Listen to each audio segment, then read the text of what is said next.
Oh, hi everyone. So I will discuss about chapter 3, which is variables in Python. So what are variables? A Python variable is a reserved memory location to store values. In other words, a variable in a Python program gives data to the computer for processing. So sabi dito, Python is a memory location which stores the values. Python is a program that gives data to computer to process. So every value in Python has data type. So mga data types sa Python is list, string, dictionary, number, integers, and so on. So you already know that you can do some arithmetic operations with these numbers like add, subtract, um, multiplication, and etc. So what does every Python variable have? So Python variable have a name and also the value with that inside of the brackets. So, sabi, if you want to give a name to a variable, you must follow some strict rules. So, we have strict rules in Python. So, these are, the name of the variable must compose of upper or lower cases. Um, ayun nga sabi is, yung variables must compose ng upper case and also lower cases because Python is sensitive about sa mga ganyan. So, the name of the variable must begin with a letter. The underscore character is a letter. So, next is lowercase are treated as different. So, iba yung lower cases sa upper cases sa Python. Like this one, we have Alice here. So, Alice with a small letters, and also we have the Alice, which is the uppercase one. These are the yes, they are the same name, but in Python, they are two different variables. Magkaiba sila. So, next is the name of the variable must not be any Python's reserved words. In Python, we have reserved words like true, if, while, assert, and so on. So, ayan. Hindi siya pwede maging variable name. Next is keywords. So, take a look at the list of the words that play a very special role in every Python program. So, we have false, none, true, and as, assert, break, and so on. So, ito yung sinasabi ko kanina na these keywords, hindi siya pwedeng maging variable name because they are reserved keywords sa Python. Hindi nyo sila pwede gamitan because, yun nga, they have a very special role in Python. So, ayan yung nasa box, yan yung mga reserved keywords sa Python. Next is reminders.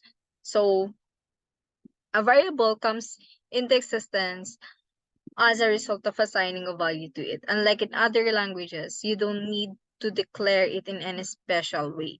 If you assign any value to a non-existent variable, the variable will be automatically created.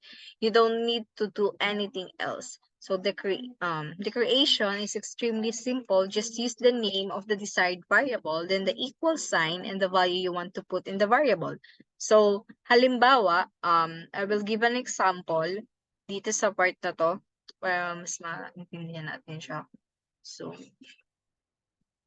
So if you want i-assign yung isang value na gusto mong iput.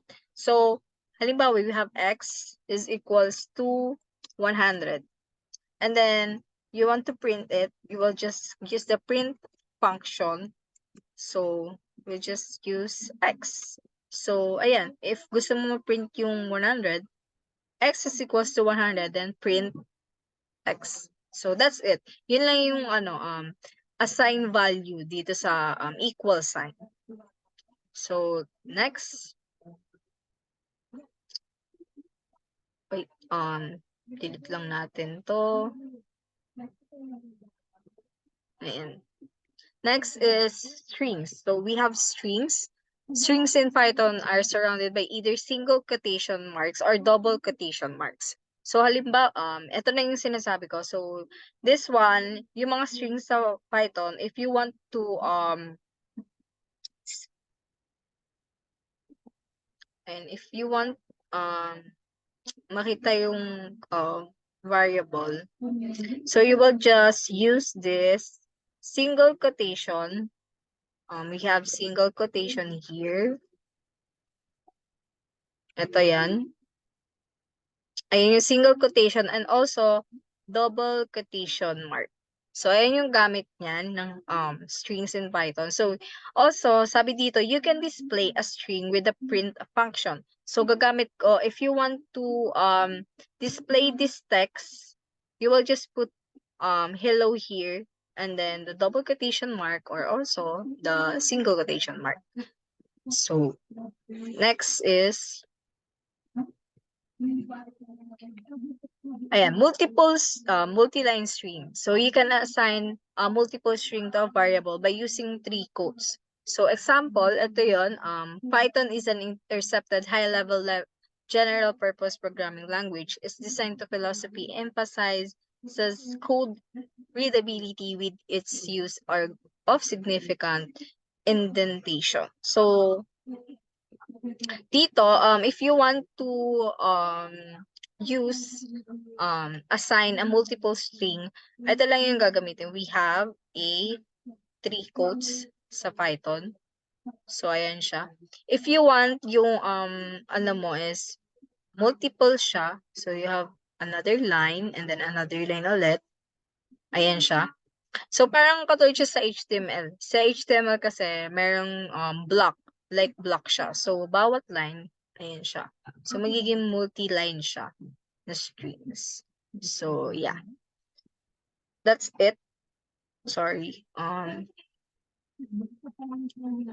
Next is strings or arrays. So, like many other popular programming languages, strings in Python are array of bytes representing Unicode characters. However, Python does not have a character data type. A single character is simply a string with a length of 1. Square brackets can be used to access elements of the string. So, halimbawa, ito, we have example. So, AX equals to hello world, print A, and then brackets, and then 4. So, if you want to know what is this, so we will, if you want yung character na maganas dun sa given string is, we have here, nagsisimula tayo lagi sa 0. Sa Python or any programming languages, magsisimula tayo sa 0, 1, 2, 3, 4, and so on. So we have hello world. So syempre, we have H, which is 0, and then E, L, L, O. Then, so on. So ano nga ba yung mapiprint dito? So print A, ito yung given, and then ang magiging sagot natin dito is yung hinihingi niya is 4. It will be this one. Ayan. Ibig sabihin yung O yung malalagay na input. So, yun yung example dito. So, next is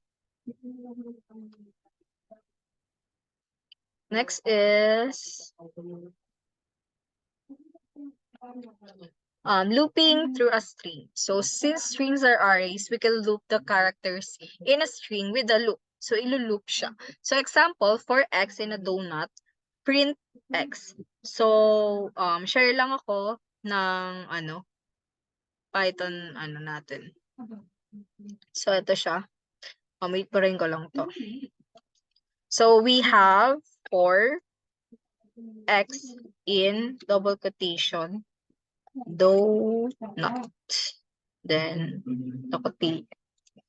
then print X. So, i-run natin siya. Ayan siya. So, magiging D-O, ayan siya, magiging ano yung variable? Ito yung magiging sagot dun sa, ay magiging output dun sa code na ito. So, magiging ganito siya. Donut.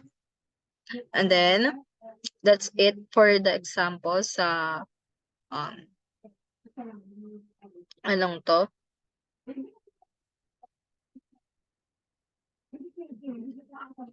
So, next is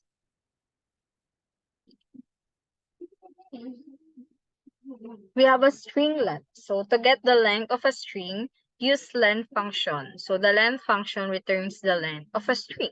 So example, we have A is equals to hello world, print len, and then letter A, brackets. So let's try it. I will share again yung ano natin. So, nalagay ko lang ulit. By the way, nakalimutan ko. If mag-ano tayo, dapat lagi naka-indicate yung print natin kasi kapag hindi, mag-error siya. So, dapat laging naka-indicate yung ating print function. So, ayan. So, wait. Let's clear lang to. So next is we have the second example. A is equals to hello world. This one is bibilangin yung string netong ano. So print len then A. So we will just run it. Ay wait, ayan. Lumabas siya. So it's 12. Ayan, yung length dun sa given string dito sa hello world is 12. So ayan siya. What if halimbawa like we use ICCT colleges. So if we will run it, it'll be 30. So bilangin natin 1, 2, 3, 4, 5, 6, 7, 8, 9, 10, 11, 12, 13. So we have 13. So yung length ng string natin is 13. So ayan.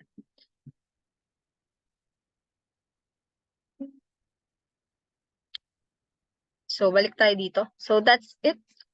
Thank you for listening. So that's would be the end ng chapter 3, which is variables in Python.